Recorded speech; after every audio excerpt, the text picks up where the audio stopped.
When developing an indie game, there's a lot of issues that a developer can stumble across.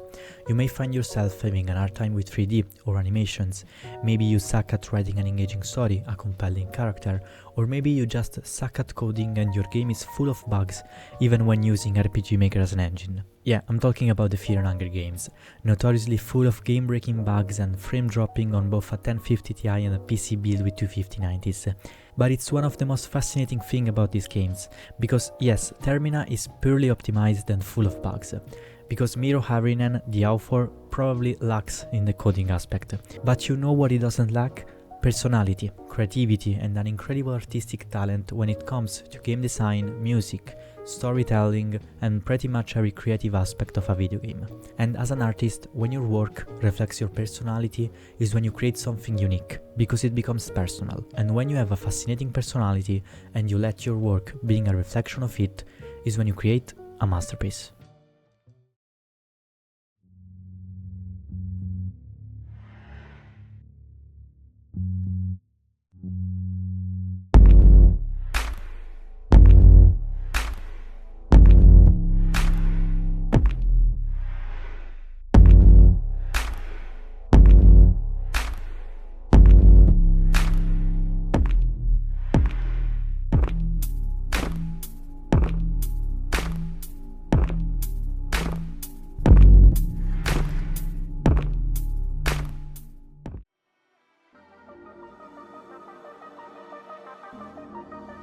Termina is a survival horror JRPG filled with a dark fantasy structure in its world building, and just by this definition we can find from the get-go something really unusual, which is the combination of JRPG and survival horror. It's one of those things that you will not imagine working, since JRPGs are notoriously light-hearted games with a vibrant palette, that being games like Final Fantasy, Dragon Quest or Chrono Trigger, while survival horror are, well, horror games, so heavy on atmosphere and anxiety-inducing. But this combination just works for some reason, and it is in this combination of such distinct genres that Termina finds its first uniqueness. Needless to say that it shines in both categories. First of all, it is an extremely good JRPG, with a unique combat that divides enemies into this limbo mechanic with different points to attack, which makes the majority of enemies needed to be approached differently from each other, creating another layer of strategy on top of the already strategic turn-based approach of JRPGs. Then you have 8 different playable characters, all with their personal gameplay peculiarities, which gives a lot of different party combinations to go through, giving a lot of replayability and personality to each playthrough. If we look at some examples, we have Osa, that makes your journey start with a TTRPG text adventure in the dungeons of the first game, that once finished gives you the head of a wizard god that you will be carrying through the entirety of your first playthrough as an item that acts both as a character and as a passive ability. Then we have Marina, that not only can start with 5 different really important items, being the skin bibles, but she also has unique abilities such as Engrave, that gives all of your party members different passive buffs on your choice. You also have Abella, that carries the absolute goat, wrench toss and weapon craft in her skill tree, the first one being an extremely powerful ability that can stun the moon itself, and the second one being a passive that makes you able to craft some of the most broken weapons in the game. So you find yourself with different options to start with and embark in this video game that has a density of content that is simply incredible. And Termina never overwhelms you with it, as we are talking about density and not quantity. You can easily finish all of the game with around 50 hours or so, but these hours are filled from start to finish with stuff to do and unique encounters. Every area in Prehevil map has its unique level design and new enemies. You have the Moonscorched, the Villagers and Death Mask in Old Prehevil. You have a shit ton of enemies in Prehevil Inner City. You have the shadowy figures and this thing in the Orphanage. You have the balance in the Mausoleum Alley, and so on, which is something that gives credibility to a fictional work and keeps the immersiveness consistent throughout the whole playthrough, which is really hard to find these days, even in some of the most games of the latest years, and it's a really important quality for a JRPG. And you know what is also really hard to find?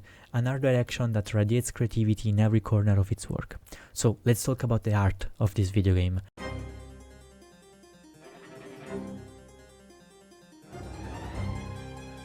And this is the part where I start swearing, cause holy fuck, like Miro is a full-on artist. The character and monster design, the music, the creepy sound design that is cheap on purpose. It's hard for me to get uncomfortable with a piece of media, but the way everything sounds in Termina is just something I never experienced before. The oppressive atmosphere of this video game genuinely kept disturbing me even after turning off my computer. I had to just sit down and keep it together for a few minutes after having to deal with whatever is going on in both Prehevil and the Fear and Hunger dungeons. And as I said, there's a lot that goes into making this kind of atmosphere, and there's a lot of inspirations here and there. You can tell that Miro has had a lot of them while developing the game. Just like every good artist, he took a little bit of this and a little bit of that. The heavy dark fantasy with fucked up body horror and many creature designs are just straight up from the manga Berserk. I also found a lot of the atmosphere being reminiscent of Bloodborne, especially Prehevil and Night being pretty similar to Yharnam, while Old Prehevil and the start of the game being 101 Silent Hill, with the foggy atmosphere and characters finding themselves stuck in a crazy village with weird stuff going on. You also have the main guy behind the story, Rare, the trickster moon god, which together with the 3-day until something bad happens thing clearly recalls Majora's Mask. And it just mixed the new ideas, all of these kind of inspirations, its exceptional music and sound design into this big cauldron that Termina is, conjoining them all together with a marvelous art direction and pure creativity in just about everything in the game. From music, to art, to dialogues, to the combat, to the menu, even the unforgiving and fair gameplay, everything in the game just perfectly fits its tone and thematics, and it does so consistently throughout the whole experience.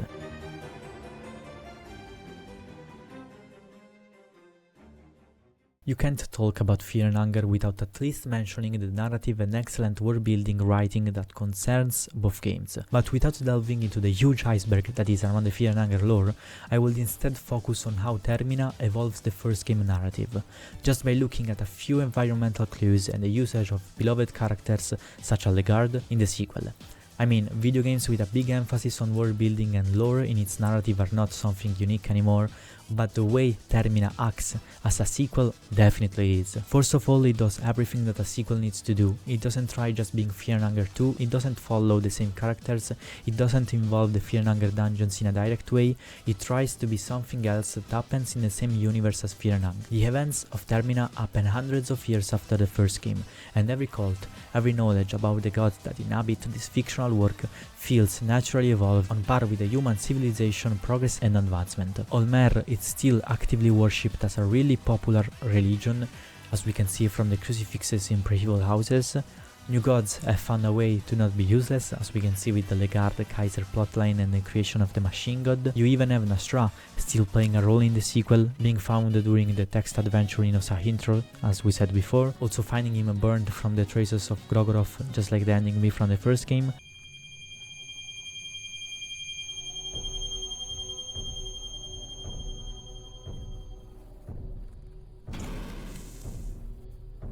Pocket Cat makes a comeback too, as a servant of Rare is still actively helping him out during the Termina events, making sure and incentivizing the main character to kill all of the other contestants, just like he was also helping out Rare in the first game by preventing the girl to ascend. Everything from the first game evolves and is expanded in a natural way in its sequel, jumping from a medieval setting to World War I in Eastern Europe, and still feeling like a direct sequel it's not easy to accomplish, especially with such a complicated world building on its shoulders. And Termina reminds you of it with both small cues and major plot lines. Mahabre is recalled through really hidden clues, such as Father Hugo House being filled with empty scrolls and by carrying a Book of Enlightenment, suggesting that he was probably actively studying it, while you can interact with many new gods. Some old gods, such as Venushka, resurfaced. The Fear and Hunger god is now an active presence after you made it ascend in the first game. I mean, all of these small insights that recall the first game are fascinating to find in a sequel that is set hundreds of years later. It's delightful as a player to know about the stuff from the first game, and Termina rewards your observation skills by taking its narrative as seriously as possible. But one moment that really struck to me was when a friend of mine revealed to me that in the Hall of the Gods from the first game, while having audience with the new gods, you can actually ask them about characters and events that will later on happen in the sequel. This was not retroactively added, as the last update from the first game happened before the release of Termina. Obviously it could and was probably added during the development of Termina. It just shows how much Miro takes his story and the world he created seriously. while also being something you will never find by yourself, as you specifically have to type in things like Termina, Prehevil or Perkele, which are names and events that are never mentioned throughout the first game. It just gives it credibility because it makes sense that they know about it, and it's one of those things that are not a must. It wasn't necessary for him to go all the way adding this in the first game, but the fact that he did it, added to all of the insights, story progressions and details found in Termina, is just perfect, and they created these moments of awe and pure satisfactions because the author of the creation you bought is respecting your intelligence and your curiosity as a gamer to really go beyond the surface of the video game you're playing.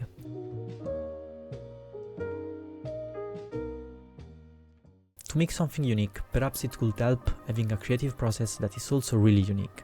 Thank God the developers like to share their process with us pawns through devlogs and updates, because otherwise we wouldn't be able to see the absolute mess of Miro's process when drawing artworks.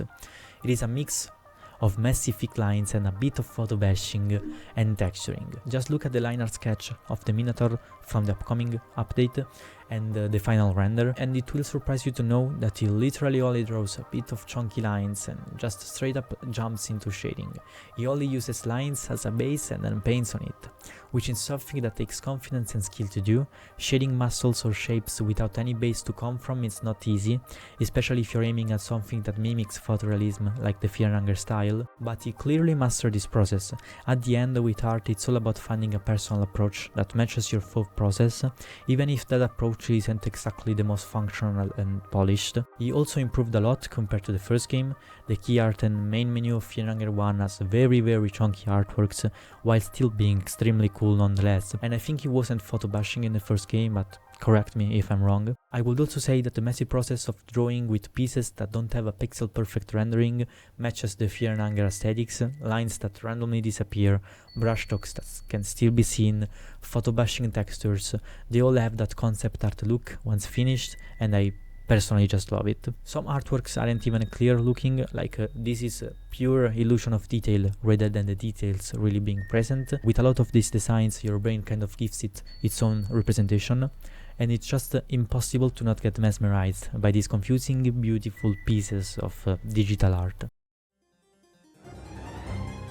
Fear and Hunger Termina clearly has a lot of personality that is simply the reflection of the author personality and creativity, which can be found in literally every aspect of the game, as we have seen, and even in the process of making the game. And while having a really small fanbase post-release, the games were nowhere near the success of today, which Miro should thank YouTube and channels like Super Patch Wolf for making the game so viral on the internet. Obviously, being a great game, that's a selling point by itself, it just needed something to make his creations reach other people, which could have easily not happened if it wasn't for all of the things that we talk about that make the Fear and Hunger games so unique and able to stand out, which is the key word here. And they do stand out because they dared to be distinctive in their weirdness and uncomfort.